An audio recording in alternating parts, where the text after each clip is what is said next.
راشد کے ایک تعارف کر لیتے ہیں۔ تو راشد کا تعارف، راشد کا تعارف،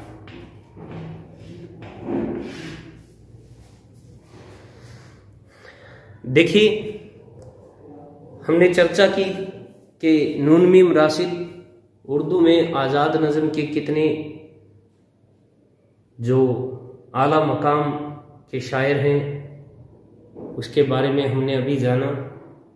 چلیے پھر سے ہم ان کے تعارف اور ان کی جو راشد کی جو فکری جو اور فنی جو پہلو ہیں ان کا ہم جائزہ لیں گے۔ پہلے ان کا ایک تعارف ہو جائے، انٹروڈکشن ہو جائے۔ نون میم راشد کا نام نظر محمد ہے، لیکن نون میم راشد کے نام سے مشہور ہوئے۔ 1910 عیسوی میں ضلع گجرانوالہ کے ایک قصبے اکال گڑھ میں پیدا ہوئے، بعد میں قصبہ علی پور چٹ کہلانے لگا۔ یہیں ابتدائی تعلیم ہوئی۔ کم عمری میں ہی شعر کہنے لگے۔ گلاب تخلص اختیار کیا۔ باپ اور دادا دونوں بہت اچھا شعری ذوق رکھتے تھے۔ نظر محمد مزید تعلیم حاصل کرنے کے لیے پہلے لائل پور پھر لاہور گئے۔ انہوں نے رسالوں کی ادارات بھی کی اور اپنے ادبی ذوق کی تسکین کے لیے ترجمے بھی کیے، تنقیدی مضامین میں بھی لکھے۔ اعلیٰ تعلیم حاصل کرنے کی خواہش تھی، اس لیے ICS اور PCS کے امتحان بھی دیے مگر ناکام رہے۔ آل انڈیا ریڈیو میں نیوز ایڈیٹر بھی رہے۔ فوج میں بھی ملازمت کی۔ عمر کے آخری حصے میں UNO سے وابستہ ہو گئے تھے۔ 1975 عیسوی میں برطانیہ میں وفات پائی۔ یہ ان کا ایک تعارف تھا، ان کی زندگی کا ایک چھوٹا سا حصہ ہم نے بیان کیا۔ چلیے آتے ہیں راشد کی فکری اور فنی پہلوؤں کا جائزہ لینا شروع کرتے ہیں۔ ان کا جو فکری اور فنی پہلو ہے اس میں سب سے جو نمایاں اہمیت رکھتا ہے وہ ہے ان کا بغاوت کا جذبہ۔ تو پہلا ان کا جو فکری پہلو ہے وہ ہے بغاوت کا جذبہ، ان کی بغاوت کا جذبہ۔ جیسے کہ لفظ بغاوت سے ہی ہمیں پتہ لگ رہا ہے، تو یہ جو اردو ادب کی یہ جو تحریک، یہ جو تحریر ہے، آزاد نظم جو یہ صنف ہے، اس صنف میں ہمیں ان کی بغاوت دیکھنے کو ملے گی۔ آزاد نظم نگاروں میں نون میم راشد کو ایک باغی شاعر کہا جاتا ہے۔ جیسے کہ ہم نے پہلے بھی ایک آزاد نظم میں باغی شاعر کو پڑھا تھا، میرا جی کو۔ اس کے علاوہ دوسرا اور باغی شاعر جو آزاد نظم میں یا یوں کہہ لیجئے باغی شاعر ہے، کیونکہ جو نظم نگار نظمیں کہہ رہے تھے ان میں ایک رواج چلا آ رہا تھا۔ اس روایت سے بغاوت ہی ان کو باغی شاعر کا مقام دلاتی ہے۔ خود راشد نے بھی اپنے آپ کو قدیم اشعاریہ بیان کا ادنا باغی کہا کر منکشرانہ فخر کا اظہار کیا ہے۔ راشد ہر لحاظ سے ایک جدید شاعر ہے۔ ان کے سوچنے کا ڈھنگ بھی نیا ہے، بات کہنے کا انداز بھی نیا ہے۔ ان کے فکر و احساس میں بھی ندرت اور انوکھا پن ہے، اور ان کی پیشکش میں جدت و انفرادیت پائی جاتی ہے۔ راشد نے اردو شاعری کی روایات سے حسب ضرورت انحراف کیا ہے۔ وقار عظیم نون میم راشد کو باغی شاعر کی حیثیت سے راشد پر اظہار خیال کرتے ہوئے لکھتے ہیں۔ ان کے متعلق کہا جاتا ہے کہ حیت اور فکر دونوں کے لحاظ سے انہوں نے قدیم راہوں کا انحراف کیا ہے۔ شاعری کے پرانے قالب کو چھوڑ کر ایک نئے قالب کے جستجو کی۔ یہ قالب انہوں نے آزاد نظم میں حاصل کیا اور اسی کو اپنا لیا۔ راشد کی اس شاعری کے علاوہ بھی جو ان کی شاعری کے ابتدائی دور کی پیداوار ہے اور جس میں اردو کی قدیم روایت بہت پابندی ہے، ہمیں کسی نظم میں اس ترنم کی کمی محسوس نہیں ہوتی جس کے لیے ہم پرانی شاعری کی طرف دیکھتے ہیں۔ راشد نے پرانی شاعری کے وہ تمام انداز و اعتبار اپنے اندر سموئے ہیں جو اس کی دلکشی و رونائی کا باعث بنے۔ ان پر نہ صرف یہ ہے روایت کے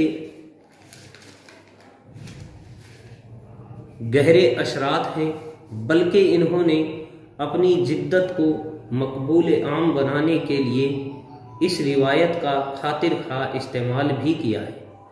اگلی دوسری خوبی ہے روایت کی پابندی۔ پہلی خوبی تھی ان کی بغاوت کا جذبہ اور دوسری ہے ان کا پہلو روایت کی پابندی۔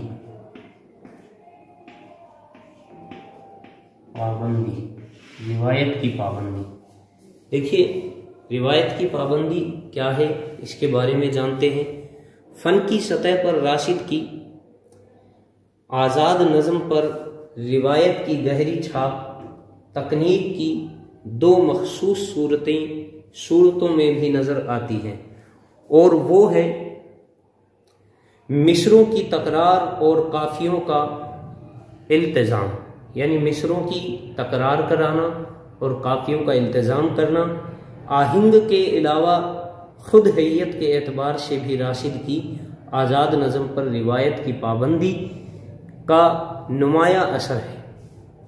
اپنی ساخت کے اعتبار سے راشد کی آزاد نظمیں پابند اور معرہ نظم سے بہت زیادہ مختلف نہیں، یعنی ہم یہ نہیں کہہ سکتے کہ راشد کی جو آزاد نظم ہے اس کو اگر ہم حیت کے اعتبار سے دیکھیں تو وہ پابند نظم اور جو نظم معرہ ہے اس سے زیادہ مختلف نہیں ہے۔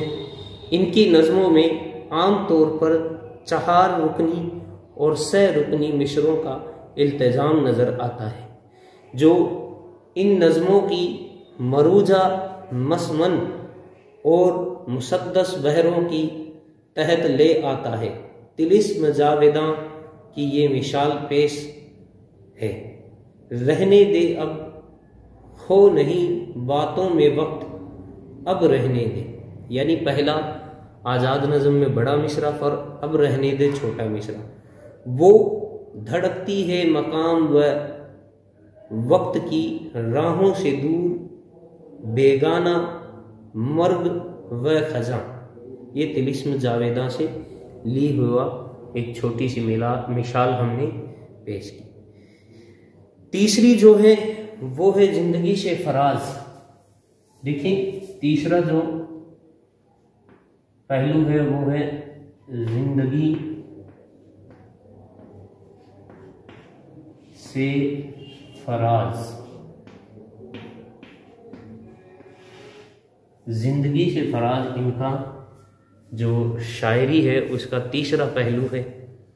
زندگی سے فراز کی آخری منزل موت کی خواہش ہے۔ انسان جب زندگی سے بیزار ہوگا تو موت کی تمنا کرے گا۔ انسان کے سامنے نہ زندگی کا کوئی مقصد ہوگا اور نہ جینے کا فائدہ، اسے تو صرف غموں سے نجات چاہیے، اور یہی نجات جدیدیت کی نظم میں انسان کو زندگی میں نہیں مل سکتی۔ چنانچہ موت کی آرزو فطری ہے، یعنی ہم یوں کہہ سکتے ہیں کہ موت کی آرزو کرنا تو کیا ہے، ایک فطری ہے، نیچرل بات ہے۔ جدیدیت نے موت کو کہیں غموں کا علاج اور کہیں اصل زندگی مانا ہے، یعنی جدیدیت جو ہے اس نے کیا ہے کہ غموں کا جو علاج ہے وہ کیا ہے، موت کو مانا ہے۔ اور ان کا کہنا ہے کہ جب موت ہی اصل زندگی ہے تو یہاں جینے کا کیا مقصد؟ یہاں یہ بات واضح کر دینا ضروری ہے کہ جدیدیت کا موت کو اصل زندگی سمجھنے سے مراد یہ ہے ہرگز نہیں کہ اس جہان فانی سے جا کر کل میں ملے اور حیات جاودانی حاصل ہو جائے۔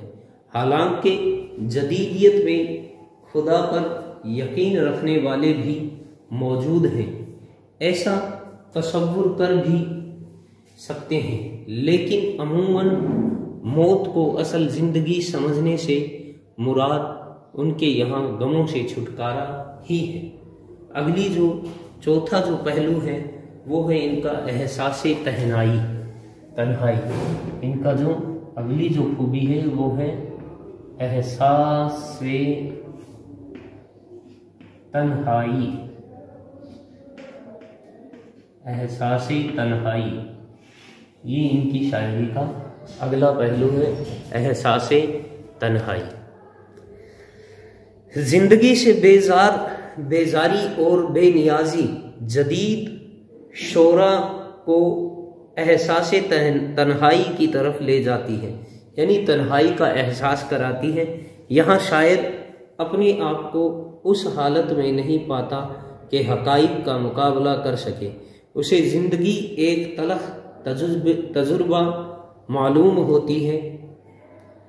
اس کے لیے زندگی میں کوئی کشش نہیں، زندگی اس کے لیے ایک ایسی سزا ہے جس سے نجات پانے کے لیے وہ تڑپ رہا ہے۔ اسی قسم کا احساس جدیدیت کے رجحان سے جوڑے ہوئے تقریباً تمام شعراء کے یہاں ملتا ہے، کہیں شدید ہے تو کہیں ہلکا۔ نون میم راشد کے یہاں اس کی وضاحت کچھ اس طرح نظر آتی ہے۔ اے میری ہم رقص مجھ کو تھام لے، زندگی سے بھاگ کر آیا ہوں میں، ڈر سے لرزاں ہوں، کہیں ایسا نہ ہو رقص گاہ کے چورو دروازے سے آ کر زندگی ڈھونڈ لے مجھ کو، نشاں پالے میرا، اور ظلم ایس کرتے دیکھ لے۔ یہ رقص سے لیا گیا ہے۔ اگلا ہے بحروں کا انتخاب۔ اگلا جو ان کا شاعری کا جو پہلو ہے، پانچواں پہلو، وہ ہے بحروں کا انتخاب۔ بحروں کا انتخاب۔ چلیے شروع کرتے ہیں بحروں کے انتخاب کو، بحروں کو کا یہ کیسا انتخاب کرتے ہیں، کس طرح سے کلیکشن کرتے ہیں۔ راشد کا فنکارانہ کمال یہ ہے کہ انہوں نے عموماً آزاد نظم کی داخلی کیفیات کی مناسبت سے بحروں کا انتخاب کیا ہے، یعنی یوں کہہ لیجئے کہ آزاد نظم کی جو داخلی کیفیت ہے اس کے جو منافق جو بھی بحریں تھیں ان بحروں کو انتخاب کیا، اور جہاں کسی وجہ سے ایسا ممکن نہ ہو سکا وہاں انہوں نے دیگر فنی ذرائع جیسے زبان و بیان، انداز و اسلوب، قوافی کے التزام، مصروں کی تکرار وغیرہ سے نظم کی داخلی فضا اور اس کے خارجی آہنگ میں مطابقت پیدا کر دی ہے۔ وہ نظمیں جن میں شگفتگی، پشپائی اور لذت اندوزی وغیرہ کی کیفیت پائی جاتی ہے، جیسے رقص، شرابی، خودکشی وغیرہ بہر مل محذوف مقصور میں نظم کی گئی ہیں۔ ایسی نظمیں جن میں جھنجھلاہٹ، جارحیت، حرکت اور عمل کار فرما ہے، جیسے ان اتفاقات، گناہ، سیاہی وغیرہ بحر مل مضنون مقطوع میں لکھی گئی ہیں۔ دیکھیے سیاہی سے ایک شعر ملاحظہ ہو۔ دم بدم بڑھتے جاتے ہیں سر میدان رفیق، تو میرے ساتھ میری جان کہاں جائے گی۔ ایک اور طلسم جاویداں سے، رہنے دے اب کھو نہیں باتوں میں وقت، اب رہنے دے وقت کے اس مختصر لمحے کو دیکھ، تو اگر چاہے تو یہ بھی جاویداں ہو جائے گا، پھیل کر خود بے کراں ہو جائے گا۔ راشد نے ماورا کی 21 نظموں میں سے 11 پہلی بحر میں اور باقی دوسری میں منظوم کی ہیں۔ اگلا ہے ان کا چھٹا جو ہے وہ ہے قافیے کا التزام۔ چھٹا جو پہلو ہے وہ ہے قافیے کا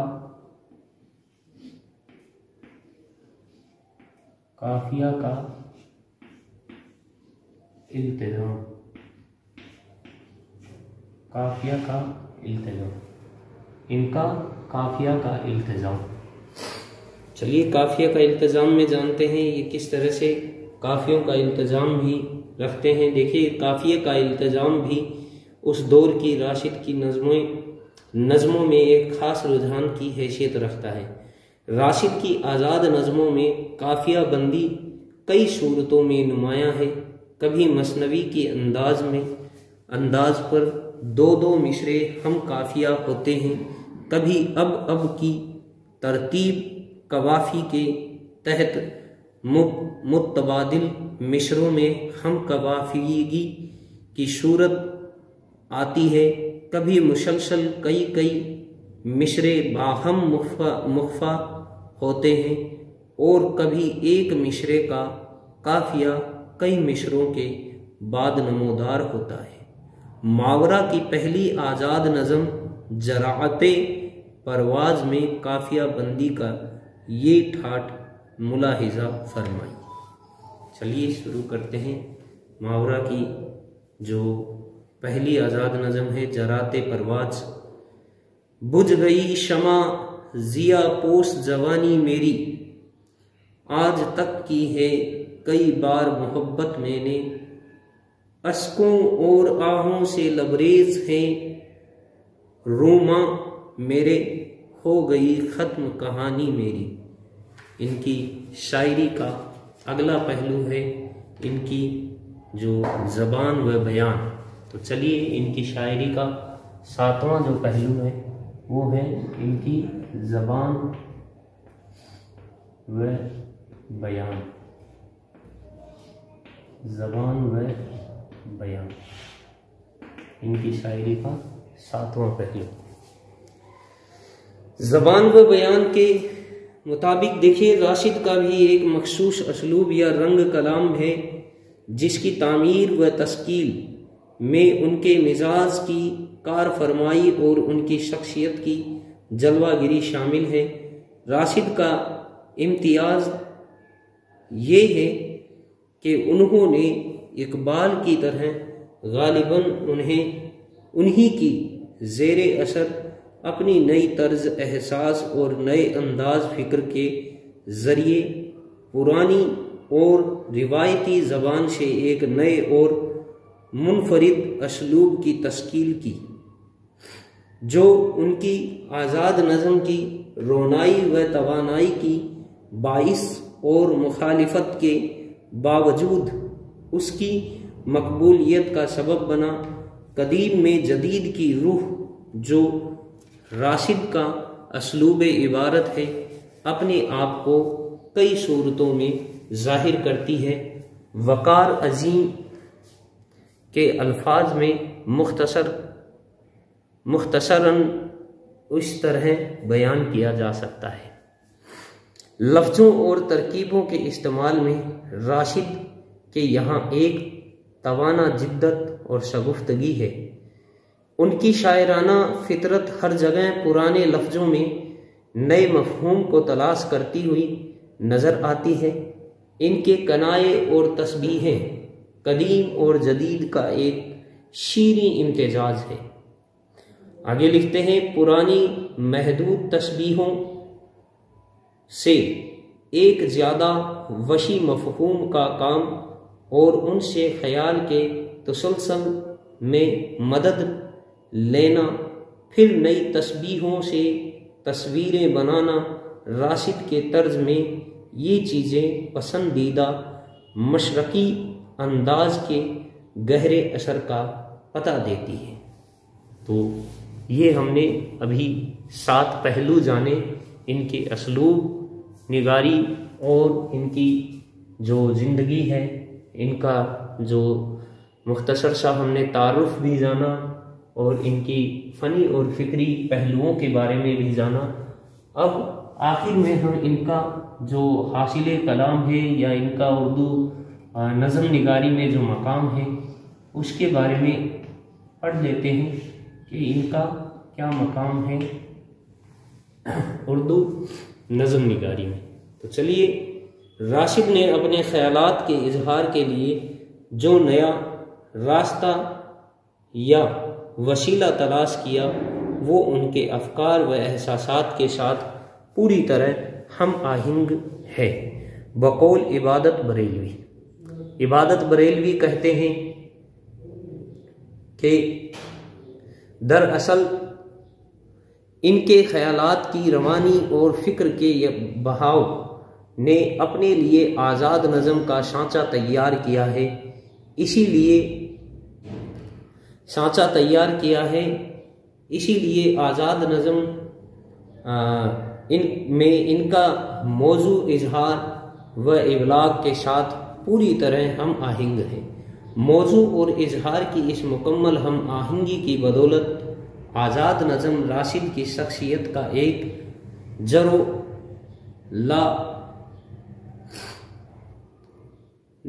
ضرورہ نفق بن گئی ہے۔ راشد کی روح شعر نے مختلف وادیوں میں تھکنے کے بعد خود کو آزاد نظم کے قالب میں دریافت کر لیا اور اپنی حقیقت کے اس عرفان نے اسے زندہ و جاوید کر دیا۔ راشد نے پابند نظمیں بھی لکھی، سانٹ بھی نظم کیے اور غزلیں بھی کہیں، لیکن ان کی شہرت عام اور بقائے دوام کا انحصار بجا طور پر ان کی آزاد نظم پر ہے، جس نے اپنے ابتدائی ایام ہی میں وہ شہرت و مقبولیت حاصل کر لی جو اس کے خالق کے لیے باعث فخر اور دوسرے کسی بھی شاعر کے لیے قابل رشک ہو سکتی ہے۔ تو یہ آج کا ہمارا ٹاپک تھا، نون میم راشد کی آزاد نظم نگاری کے کچھ پہلو ہم نے جانے، ان کا اردو نظم نگاری میں مقام پر ہم نے چرچا کی، ان کا جائزہ لیا۔ تو آج کا ہمارا ٹاپک یہیں پر ختم ہوتا ہے۔